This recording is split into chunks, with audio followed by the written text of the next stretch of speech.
Assalamualaikum warahmatullahi wabarakatuh. Kami dari kelompok 6 ingin mempresentasikan tentang kecerdasan buatan.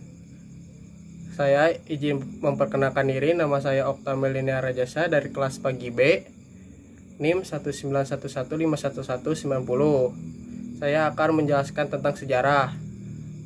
Warren McCulloch dan Walter Pitt menerbitkan kalkulus logis gagasan yang tetap ada dalam aktivitas pada tahun 1943 yang meletakkan fondasi untuk jaringan saraf. Pada tahun 1950-an adalah periode usaha aktif dalam AI.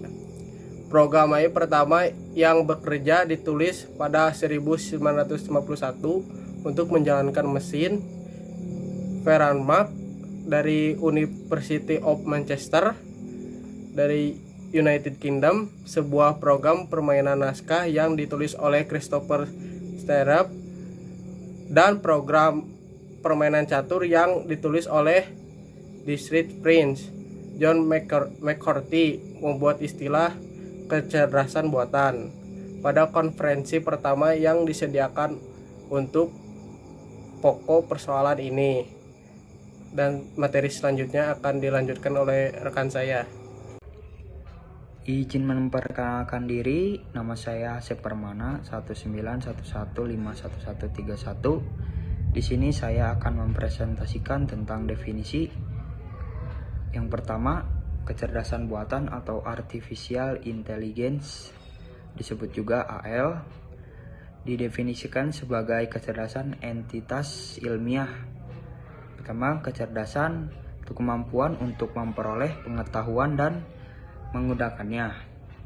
Yang kedua, kecerdasan diciptakan dan dimasukkan dalam suatu mesin atau komputer agar dapat melakukan pekerjaan seperti yang dapat dilakukan manusia.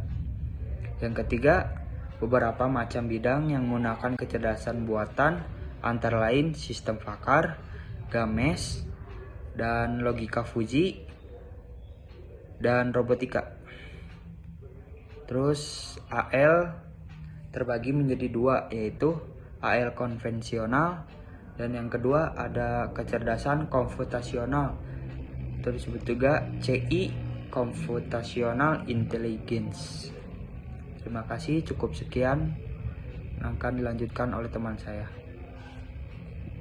Izin memperkenalkan, nama Api Muharam, NIM 191151154. Saya akan menjelaskan tentang tujuan kecerdasan buatan menurut Winston dan Verdergast.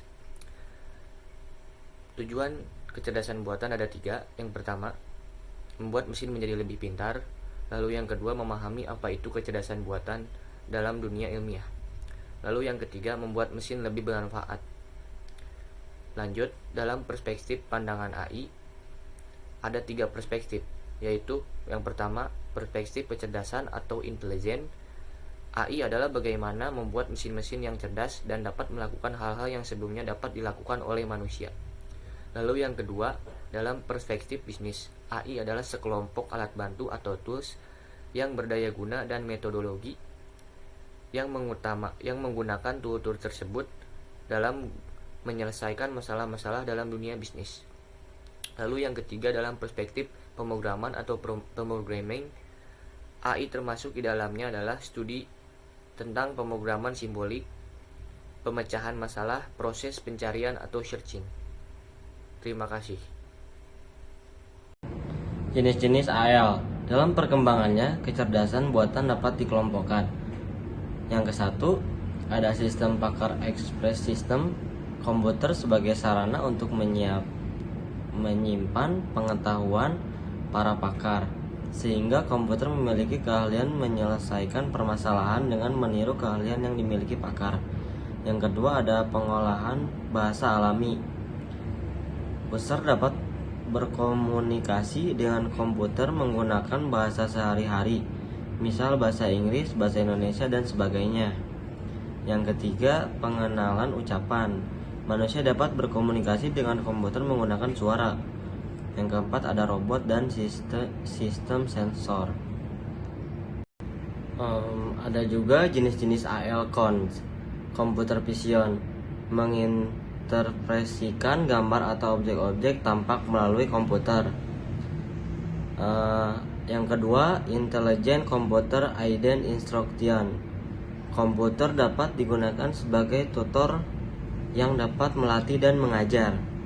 Yang ketiga ada game playing. Yang keempat ada soft computing, sebuah inovasi dalam membangun sistem cerdas.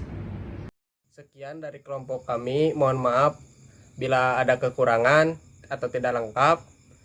Wassalamualaikum warahmatullahi wabarakatuh. Terima kasih.